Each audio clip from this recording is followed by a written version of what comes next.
reason the other 4 weeks were missing is I was looking at crop circles in other countries of Europe. Wow. I went to Italy and wasted my time, and when I got to England, it's almost like going for a milkshake, and there's only a sip at the bottom in Italy and Germany where they had almost as many as England, and then you get to England and it's this voluptuous cup just overflowing. Wow. And it's all within 10 miles. Pretty much 80-90% of the best crop circles in the world are within 10 miles in this area surrounding the Avebury Stone Circle. And the Avebury Stone Circle is a sacred site. For 5,000 to 7,000 years, people have been coming to do sacred ritual.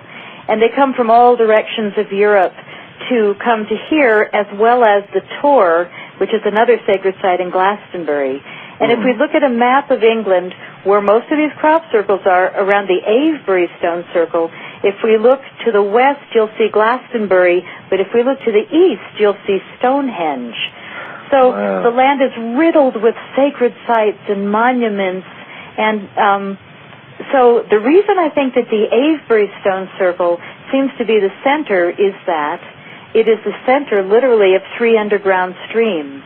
Now, energetically, the number 3 is very powerful, but let alone 3 underground water sources, when water is so precious on our planet, meeting in the center of a sacred site. Wow. And then we look at all the crop circles in the world, and most all of them, high 90 percentile, are sitting over an aquifer, which is a pool of water.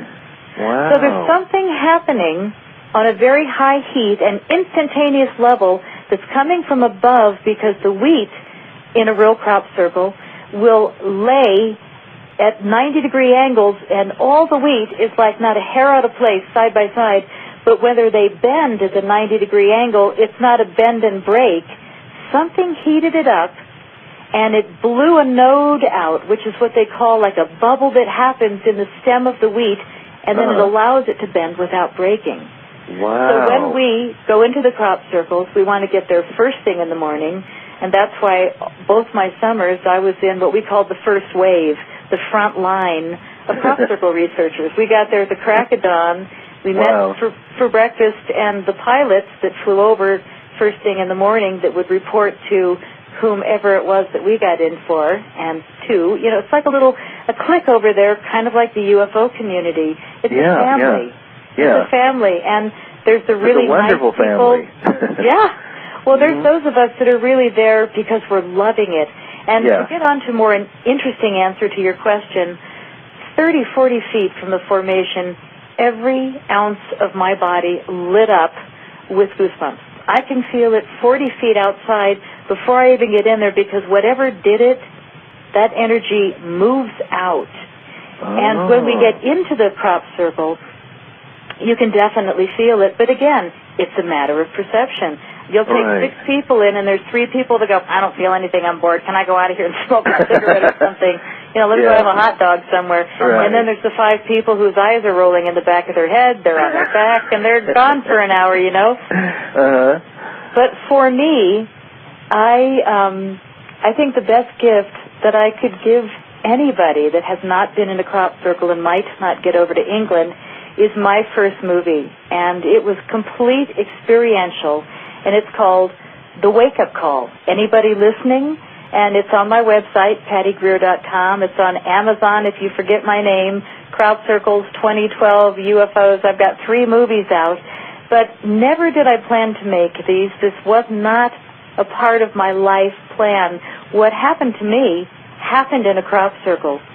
And it was an instantaneous download of something, because when I went to that, not my first year when I had my daughter with me, I had to behave.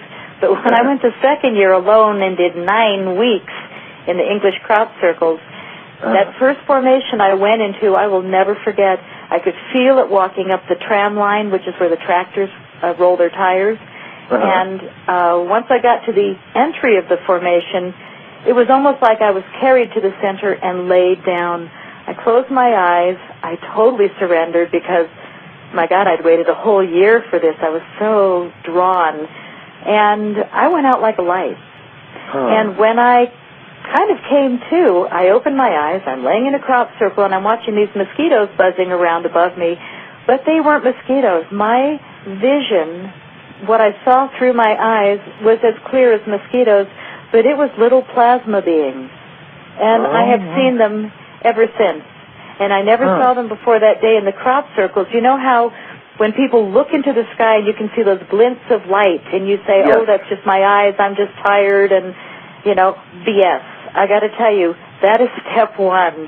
And I've taken so many groups of people out to see the plasma, and every group of people, as long as they're conscious people and willing to see it, I mean, I just hear a whole group of people go, oh, my God, and everybody's, oh, my God. So you begin with the light, those little glints of light that are reflecting, and you just keep watching them, and you forget about everything else. Just watch those little light things, and when you realize they're not your veins in your eyes, they're not moving in the same direction, and they're moving very differently than each other. Take it a little further, keep relaxing your eyes deeper, as if you're looking at a 3D card, waiting for it to come forth, and all of a sudden, not just a little glimpse of light, but you will also see very interesting things that are almost like the consistency of a jellyfish, where you can see through them, but you can definitely see that they have a border and a perimeter and a center circle. They are everywhere. Oh, everywhere I'm seeing them right now. Seriously? Yeah. Yes, yeah. So it was a foggy day out, and it's bright, but I'm looking out my sliding glass doors. I have a fire in the fireplace. And I'm seeing pretty much what you're describing, just these little black, darting, fishy-like things, and then the light orbs kind of moving around. They're round, and then they're round. See, I didn't even tell you. They are round like a donut. Yeah. And some of them have a clear inside, and some of them have a dark inside. Right. But the more you look, the more you see. Okay, so you got the circles, but not only the little circles, but there's also these kind of snakes or worm kind of things that look like a gas, almost like an oil on water. Yes. Kind of. Okay, yes, absolutely. So we're encouraging people now to realize that there is so much more that's right outside our door, right inside our house. Yeah. So the neatest thing is to realize the gifts that we already have and work with them, because we don't need a whole lot more outside ourselves like we're trained. Right. Absolutely. I've been living, for the first time, sharing a house with a friend. And I didn't really know her when I moved in, but I needed to get out of my place in Denver and get up to the woods. I couldn't find a clean, beautiful mountain home, and this woman kept writing me. So finally I went to see the house, and it's beautiful over a river. My God, I have a beautiful space to myself. But the interesting thing is that for the first time in my life, and I am a homemaker, I've built 6 homes, and I decorate and design and the tile and all this and that, and candles with crystals, whatever. All of a sudden, for a year now, I'm living in a home where it's her furniture, and my life is in buckets, in storage. So I'm living so zen, and I've done a whole year in a couple of weeks, and I'm going, how could I not miss my stuff? So yesterday somebody said to me, because my statement was, because of the way the world is acting right now, the people on the planet, if a ship comes, I just need a minute for a toothbrush, toothpaste, and a change of underwear. My friend says, what about all your buckets? I said, it's really interesting. I've had a year to see that there's nothing I need. Right. And I think that part of our training is to get more this way, because we don't know how much more of this is going to happen, how much less we're going to have as far as, how long money is even going to be worth anything. But the most important thing that is worth more than all of it is our integrity and our honesty and our unity. I couldn't agree more. And I don't think the teens have ever been more blatant. Them and the good people. Right. Yes and yes. And I think we've already made that choice, and probably eons ago. And we've been through this probably more times than we can even possibly imagine. But due to the forgetfulness when we incarnate, we haven't quite remembered yet. And this is a process of letting go of the past, because our past is not us, and of living in the moment, and because it's going to be more intensely in the moment with each passing day. We're going to be forced, in the sense that the energies are just going to keep knocking us. If we stray off our little path of nowness, the bricks start falling on. If you go down a little side road that's not conducive to your soul's journey, you're going to get bricks on one side and maybe stones on the other, and who knows what else you'll get. But you get rerouted back onto the right path, and it's often a case of letting go of something that we thought we needed to have for our identity or something. Yes, and I think the only thing that's going to get us through is not letting go of our faith. Yes.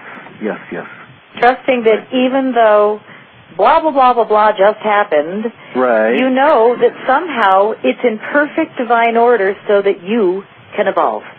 Absolutely. Or devolve and get all angry and pissy and not do what you're really here to do. Right, and that is a legitimate choice. And one can always turn off that path when, it's a matter of being willing to look at yourself truthfully and realize that, we're just resisting a lesson that will recur repeatedly with more intensity as time passes, until we actually turn around within and look at ourselves and see where we are at cause and responsible for our lives. Yes. And that it's not about the world out there on the internet or on the radio show or, so on and so forth. It's really moving closer and closer to the inner life, which creates all of this. And that, I know that sounds a little new agey, but, ultimately we are creators learning how to create on a higher level, I believe. Yes. And it really is a beautiful thing to look at the big picture, which is we are evolving, Yeah, no matter how finally. much we might fight it, we are evolving. And it's just that time in history. And with the Mayan calendar predictions, the fear factor that's being presented is certainly an option. But again, those of us who are really seeking a higher ground are looking at it as ultimately, as long as we can make it, a gift of higher consciousness on a regular basis. Yeah. And I was saying this talk show host last week, his question was, gosh, don't you think it's going to be horrible when we have total telepathy? Oh. And my immediate answer was, oh my God, give it to me now today. Thank you. Let us all walk around stark naked because it's time to clean up your dirty stuff. Yeah.